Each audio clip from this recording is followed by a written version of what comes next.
So we did a video, but it ended up being really long, so we only focus on standard defactored. So now we're going to focus on Vertex defactored. So here are our notes. Our blue one is our Vertex form, and our red one's our standard, but we're not going to pay too much attention to that. And we talked about the best way to do it before is to go from standard to factored is just knowing your quadratic formula, and we kind of carried it all out here. But we're going to focus on this factored form, this Vertex form. And to change it to factored form, essentially what you do is they call it isolating a variable. I mean, I don't really have a better name for it. And all we're going to work on is isolating x, because we're going to set y to 0, and we're going to isolate for x, and whenever y is 0, that's where our x-intercepts are. So let's go to a new page here. So we'll kind of add it to our notes. Another page, great. Do we have a reference? I don't think we do. I'm going to have to memorize it.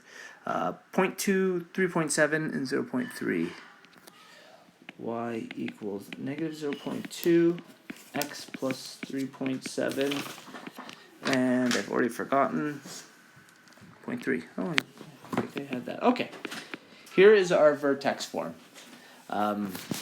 So we want to change it to standard form, like we said, and in order to do that, factor form, like we said. And what's important about factor form is we're looking for x values that cross the x-intercept here. And I think, yeah, green was factored form. So whenever we have that, our y value in those cases will always be equal to 0 when you're cutting through the x-intercept. So what we're going to do is we're going to replace y with the number 0. And now what we're going to do is we're just going to isolate a variable. What's neat about this is there's only one variable in this equation. And in mathematics, to solve for a variable, if you're looking for one variable, you need one equation. If you're trying to find two variables, you need two equations with both those variables. 3, you don't even get into that until like grade 12 calculus, but this is great. We only have one. So this is kind of our algebra rules we have to remember. So the very first thing I'm going to do is this positive 0.3, I'm going to eliminate or move to the other side, whatever they call it. But when you bring it over, it will become negative 0.3 on this side. Essentially what you're doing is you're actually subtracting both sides by negative 0.3, and these are creating a 0, but a lot of times they just talk about moving it over, okay? So on this side it will become, and of course 0 minus 0.3 is just going to be negative 0.3, okay? That 0, think of it like it doesn't really change anything. So we have equals 0.2, x plus 3.7 squared, okay? The next thing we have is this negative 0.2 is multiplied. So in order to get rid of it, we divide both sides by negative 0.2. Negative 0.2. And again, they talk about like eliminating, but it's creating a 1. Anytime we multiply by 1, it doesn't do anything. So our right side will be left with just a bracket x plus 3.7 squared. And our left side, I am going to bring up the calculator again for. Do I have my decimals calculator? I do. Oh, we even have our old work on there. Oh, I think it needs to be refreshed. There we go. We have negative 0.3 divide negative 0.2. And it's 1.5. I guess I should have known that. 1.5 is equal to that, okay? Now, this is the tricky part. We have a power of 2. An opposite operation of a power of 2. Do you happen to know what it is? The opposite of the power of 2? I know what it is. I can't.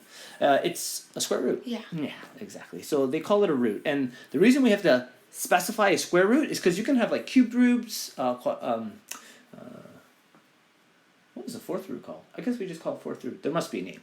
A fourth root, a fifth root. Whatever the power is, we just do the opposite root. So if it's power of 2, we do the second root of something. If it's power of 3, we do the third root of something. These two, again, they say canceling out. It makes a power of 1, which changes nothing. But importantly over here is we now have to square root this side. Okay? So on the right side, think of it like those brackets are gone. That power of 2 is gone. We just have x plus 3.7. But on the left side, we have the square root of 1.5. So square root, square root of 1.5. Now it's told me that we're going to round it to 1.224, okay? 1.224. But I don't know if you remember from the last time, the other video we made, a square root always has two answers. So the answer is actually positive and negative 1.224. So this is where we split. We're going to get two answers now. So we're going to have to make two equations. There's going to be positive 1.224 is equal to x plus 3.7, and negative 1.224 is equal to x plus 3.7. So just like when we did the quadratic formula, we're getting two answers. So this should make sense because we should be getting the exact same thing we got before. This is great. We use our algebra again. We're going to cancel out or move to the side. So this will become 1.224 subtract 3.7 equals x. And on this side, we're going to get negative 1.224 subtract 3.7 equals x. I'm trying to do both at the same time here for us. So our x value on the first one is going to be 1.224 subtract 3.7, okay, negative 2.476, and if you remember, our answer was like negative 2.475, so we just did a little rounding early on, that's all. And for our second answer, it is negative 1.224 minus 3.7, and that one becomes negative 4.92, and we got negative 4.925 last time we did this. So that's it. Same thing. We're going to build our factor form very quickly again. If you recall, factor form is y equals ax minus r, x minus s. These two values, they replace the r and the s.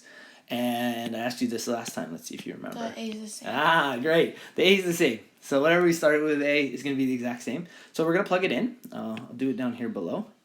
Y is equal to, our a value is negative 0.2. Okay. X minus, and it's minus a negative 2.476. And over here, x minus negative 4.92. And because we have two negatives, we can simplify. We get x plus 2.476, x plus 4.92. And we're going to bring up our old Desmos here. I can close that one, go away. I don't know how to get rid of it. Oh, wait. I got no clue. I'm doing the same thing over and over. Okay, we're just going to push the button this way instead and go to Desmos. And if you remember, that is our quadratic right there, negative 0.2.